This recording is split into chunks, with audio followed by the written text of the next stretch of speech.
साथ निशा।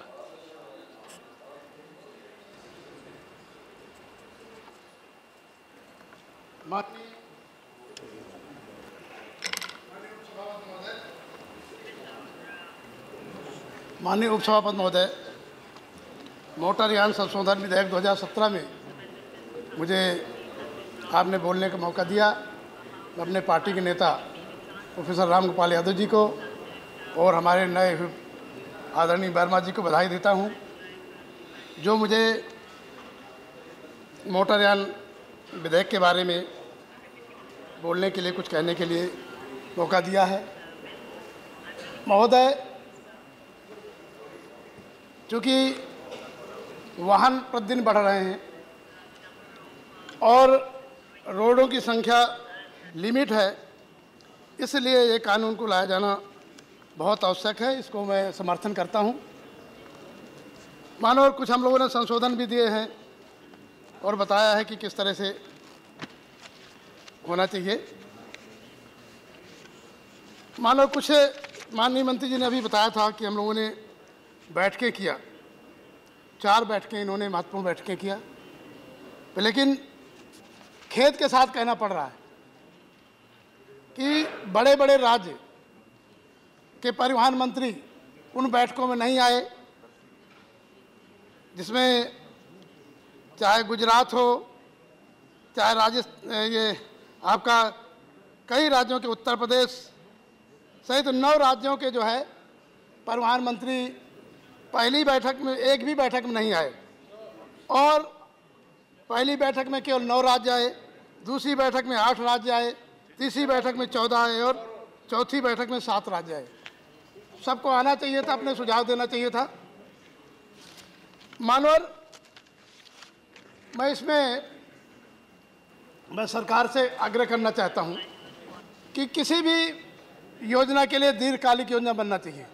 हमारे देश में प्रचलन है, जो अधिकारी हैं ऐसा बजट बनाते हैं, पहले सिंगल रोड बनाएंगे, इसके बाद फिर उसकी पटरी ठीक कराएंगे, फिर उसको तोड़ करके फिर उसको 2 लेन बनाएंगे, फिर उसको तोड़ करके फिर 4 लेन बनाएंगे, फिर उसको तोड़ करके 6 लेन बनाएंगे।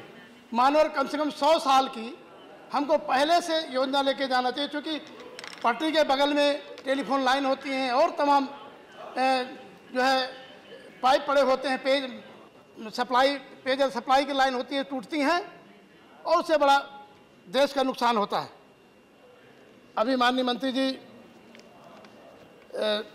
अभी हमारे साथी माननीय विनय जी बोल रहे थे और माननीय हरिप्रसाद जी बोले, मैं उनकी बात से समर्थन करता हूं। एक मिनट निशांत जी, एक minute sir. No cabinet minister, no parliamentary affairs minister, nobody is there. No हाल नहीं, पूरी साहब बैठे हैं भाई। The concerned minister is here. No cabinet minister is present. आप पूरी कैबिनेट नहीं है ना? Very serious. No. He's coming. Yes, come. Yes, come. चले, Allow them to have some water. चले, कोई बात नहीं, आगे। तो मानवर, दीर्घकालिक योजनाएं बननी चाहिए।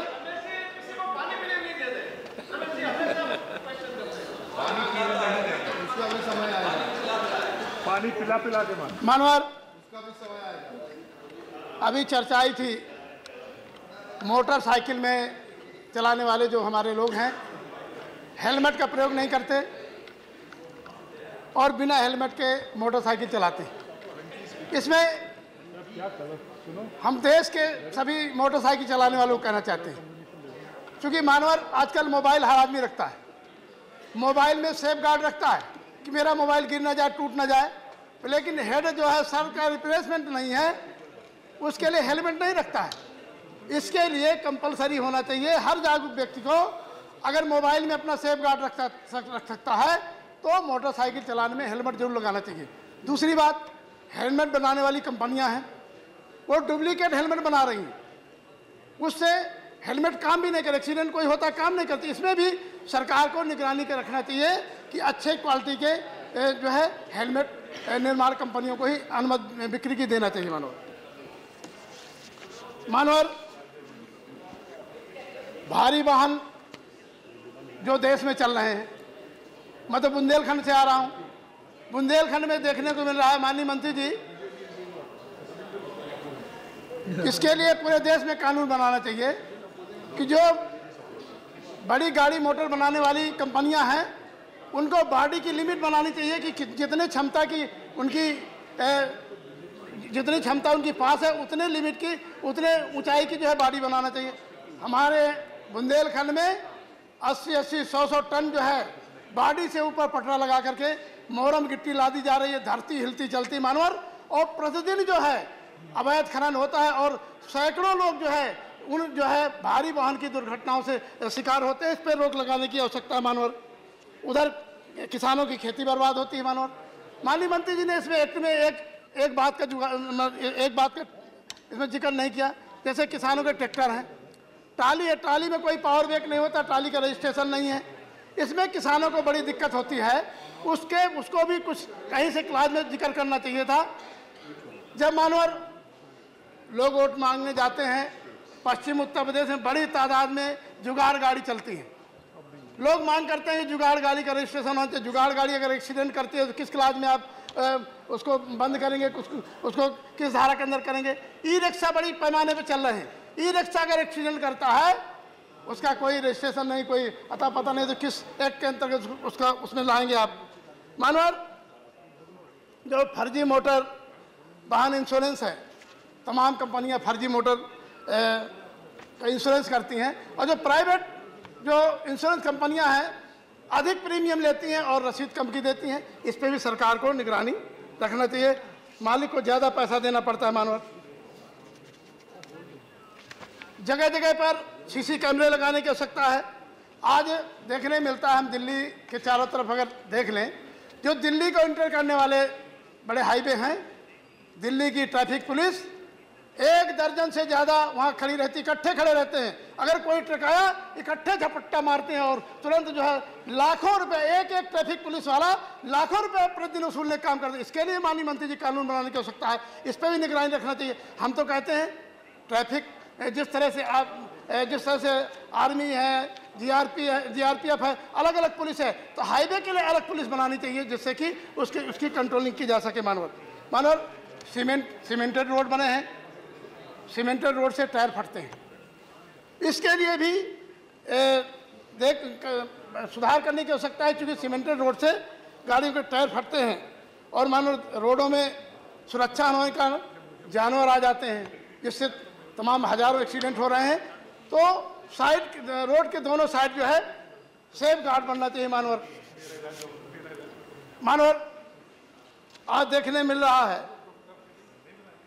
डीलर जो है पुरानी गाड़ियों को बेचते हैं, नए दाम पे बेचते हैं, सरकार के टैक्स की चोरी करते हैं। 2016-17 की गाड़ी 18 में बेच रहे हैं और नए रेट लेते हैं और पुराने रेट, तो उससे सरकार को नुकसान होता है। इसके बारे में ध्यान देना चाहिए। मानो राज्यों के अधिकार जो कम किए गए हैं, तो इसमें इस बिल में वो नहीं है। पुराने कमर्शियल वाहन की स्पीड कम करने की बात समाप्त करना चाहिए।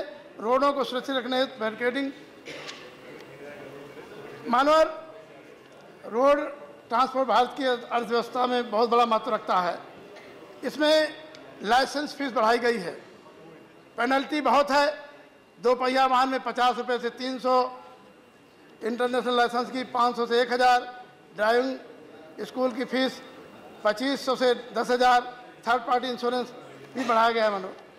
मानो देश में चूँकि सरकारी जो है ड्राइवर ट्रेनिंग स्कूल नहीं है, तो सरकार को देखना चाहिए जो प्राइवेट ट्रेनिंग स्कूल हैं मनमाने पैसा लेते हैं, और जो भीड़ वाला एरिया है, ट्रैफिक है, वहाँ पे ट्रेनिंग देने का काम करते हैं। हम देखने में आएगा अक्सर वहाँ भी उनकी ट्रेनिंग वाली जो है गाड़ियों से एक्सीडेंट होता है। इसके लिए अलग से उनको चिन्हित करना चाहिए एरिया, कि जहाँ उनको ड्राइवर की ट्रेनिंग देना है उसका एरिया अलग होना चाहिए। भीड़ वाले क्राउड वाले एरिया में उनको अलाउ नहीं करना चाहिए।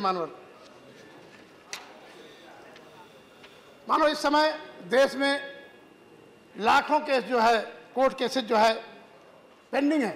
इसके लिए स्पेशल कोर्ट बना करके उनके त्वरित जो है केस निस्तारण करना चाहिए। इसमें मानवर कुली होते हैं, क्लीनर होते हैं, एक्स्ट्रा ड्राइवर होते हैं, यात्री होते हैं, इनके लिए कोई प्रोविजन इस एक्ट में नहीं है। मानव निजी क्षेत्रों को बढ़ावा दिया जा रहा है। नई गाड़ियों के रजिस्ट्रेशन का कार्ड डीलरों को देने से सरकारी कर्मचारी खत्म हो जाएंगे और रोजगार में कमी आएगी। मानवर हम देख रहे हैं सुझाव हमारे कुछ। मानव देश में हमारे सड़कों का डिजाइन ठीक नहीं है। सड़कों में गड्ढों के कारण ये दुर्घटनाएं होती हैं, तो रोड बनाने वाली एजेंसियों अधिकारियों पर मुकदमा दर्ज होना चाहिए। सुप्रीम कोर्ट ने भी इसके बारे में कहा है। मानवर इसके बारे में मंत्री जी उसमें उल्लेख नहीं है।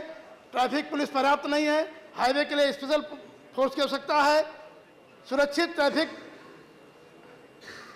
मानसिकता बचपन से ही भरी जानी चाहिए। पाठ्यक्रम में जो बच्चों का पाठ्यक्रम है शुरू से ही जो है मानवर यातायात विषय को जोड़ा जाना चाहिए, जिससे कि लोगों को ट्रेनिंग इस बात की मिल सके। हाईवे के हिसाब से गाड़ियों का फिटनेस होना चाहिए। मानवर स्पेशल स्टिकर होना चाहिए जिसमें लिखा हो कि फिट फॉर हाईवे। जो हाईवे में चलने वाले हैं उनके लिए महानगरों में ट्रैफिक कंजेक्शन से निपटने के लिए विशेष उपाय होना चाहिए।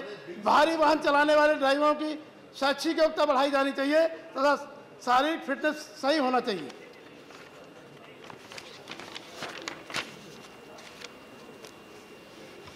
मोटरसाइकिल कंपनियां आजकल टीवी में बहुत प्रचार प्रसार करती हैं और ऐसे आड़े तिरछे चलाते हैं, ऐसे स्पीड से चलाते हैं, उस पर जो यूथ है उस पर बड़ा प्रभाव पड़ता है मानवल। और उससे उसी की नकल से ट्रेनिंग लेने के बच्चे काम करते हैं और जिससे दुर्घटनाएं बढ़ रही हैं। इसमें जो मोटरसाइकिल बेचने वाली तमाम कंपनियां अपना जो एड देती हैं उस पर रोक लगाया जाना चाहिए। और देश में तमाम राज्यों में ट्रामा सेंटर नहीं है।